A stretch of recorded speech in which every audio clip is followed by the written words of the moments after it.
கிறிஸ்துவுக்குள் அன்பு சகோதர சகோதரிகளுக்கு இன்று 20ஆம் தேதி வெள்ளிக்கிழமை உங்களுக்கும் உங்களுடைய குடும்பத்திற்கும் உங்கள் பிள்ளைகளுக்கும் கர்த்தருடைய ஜீவ வார்த்தை 16ஆம் சங்கீதம் 8வது வசனம்.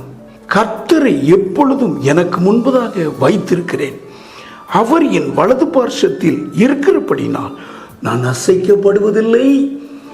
கர்த்தரை உங்கள் வலது பக்கமாக நீங்கள் வச்சிருக்கிற பொழுது அசைக்கப்படவே மாட்டீங்க. ஒரு மனிதனும் உங்களை அசைப்பதில்லை. இந்த வார்த்தை நிறைவேற இயேசு சிலுவையில் மரித்திருக்கிறார். கேட்கிற நீங்கள் பாக்கியவான்கள். இந்த வசனம் அப்படியே நிறைவேறும். ஜெபிப்போம். பரலோக தகப்பனே, இந்த வார்த்தை நிறைவேற நீர் சிலுவையில் மரித்திருக்க இந்த ஜீவ வார்த்தையை கேட்கிற என் பிள்ளைகளுக்கு ஆசீர்வாதமாக இருப்பார்களாக. இயேசுவின் மூலம் ஜெபிக்கிறேன் பிதாவே.